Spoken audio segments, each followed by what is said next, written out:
Imagine a bustling global marketplace filled with nations, both large and small, each with its own dreams, needs, and ambitions. Now, picture nearly all of these countries holding a massive IOU, a promise to repay an astonishing sum of money. Sounds a bit chaotic, right? Yet, this isn't fiction. It's the reality of our interconnected world. Virtually every country on Earth is in debt. From economic giants like the United States and Japan to emerging and developing nations, national debt is an undeniable fact of life. But why does this happen? Why do governments, which are supposed to manage national finances, continually borrow? Who are they borrowing from? Most intriguingly, if they control their own currency, why don't they just print more money to solve their problems overnight? Get ready to uncover these mysteries and discover the fascinating, often surprising truths behind the world's never-ending cycle of debt.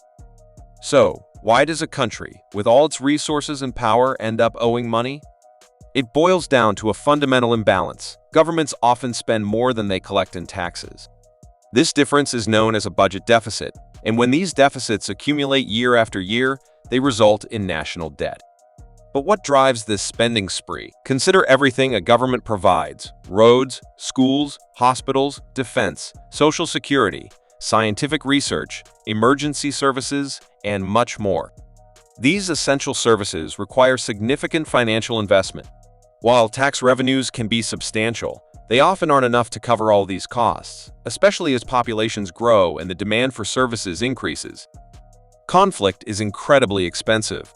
Financing conflicts, including equipping armed forces and rebuilding afterward, require substantial borrowing. For instance, the World Wars left many nations with staggering debt burdens that took decades to reduce.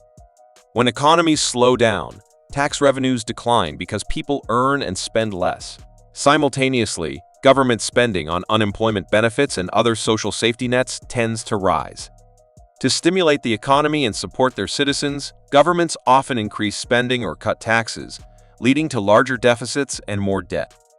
The global financial crisis of 2008 and the recent COVID pandemic are prime examples, where governments worldwide injected trillions into their economies to prevent collapse and support livelihoods. Earthquakes, floods, hurricanes, and other natural disasters can devastate regions, necessitating significant government resources for relief, recovery, and rebuilding efforts. Governments often borrow to fund long-term projects like highways, rail lines, and digital infrastructure.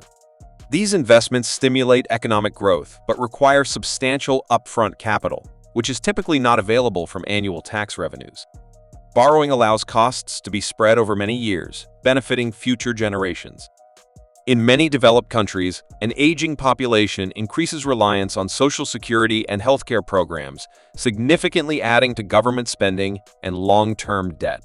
Governments may also lower taxes to stimulate the economy, but this can reduce revenue and widen budget deficits, especially if spending isn't adjusted. New programs can further increase the financial burden without corresponding revenue increases. A range of entities lend to nations, including domestic investors like citizens, commercial and investment banks, pension funds, and insurance companies, all of whom often invest in government bonds for their safety and reliability. The country's own central bank plays a crucial role as well. Central banks, like the Federal Reserve in the US or the European Central Bank, buy government bonds as part of their monetary policy operations. This is akin to the government owing money to a part of itself, but it's a vital tool for managing the money supply and interest rates. Foreign governments and international investors, a global perspective. Nations with trade surpluses, such as China and Japan, often accumulate substantial reserves of foreign currency.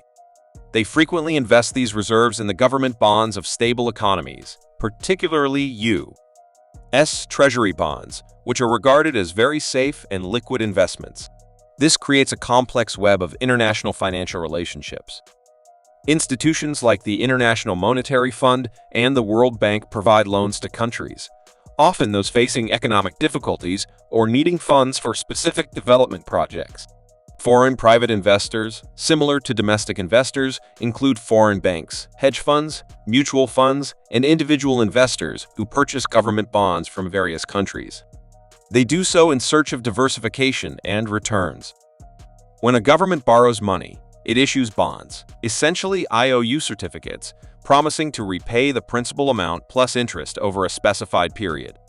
The identity of the buyers varies and depends on who finds these bonds to be an attractive investment. Now, for the crucial question, if a government can print its own currency, why doesn't it simply increase the money supply to pay off all its debts and fund every desired project? While this may seem like a straightforward solution, it has a massive and potentially catastrophic drawback: inflation, particularly hyperinflation. Imagine if the government printed enough money to pay off all its debts and fulfill every wish. This would lead to inflation, as an influx of money without a corresponding increase in goods and services causes each unit's value to drop. Suddenly, prices soar. What costs $1 today might cost $10 tomorrow, leading to rampant inflation and eventually hyperinflation, where prices can double or triple in days. In such a scenario, savings can become worthless overnight. Businesses struggle to plan, trade becomes nearly impossible, and trust in the currency erodes.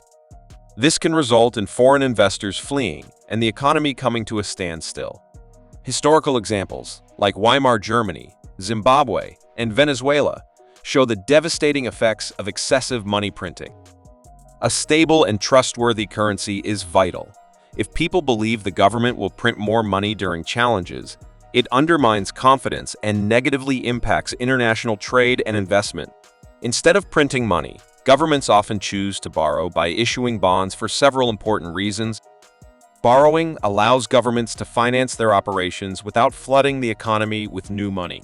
The funds they borrow come from existing savings, which helps control the money supply and prevent hyperinflation. Borrowing encourages fiscal discipline.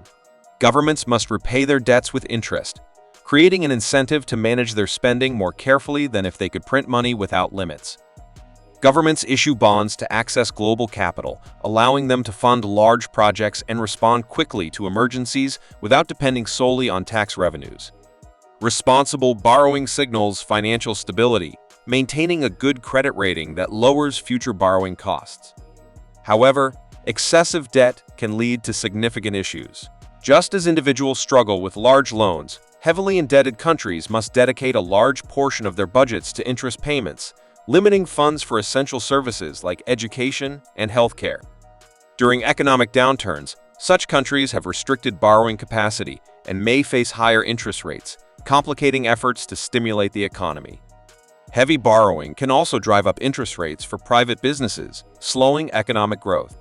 In worst-case scenarios, unsustainable debt can lead to default, causing economic chaos and loss of credibility. Current generations essentially borrow from future taxpayers, potentially resulting in higher taxes or reduced public services. Finding a sustainable balance is vital. While debt enables investment and crisis response, responsible management entails prudent spending, efficient revenue generation, fostering economic growth, and effective debt management. Ultimately, governments often spend more than they earn to meet obligations and invest in the future. While printing money may seem appealing, it risks hyperinflation and economic disaster. The balance of borrowing and spending remains a critical aspect of the global economy, striving for equilibrium between present needs and future prosperity. Like, comment, and subscribe for more videos.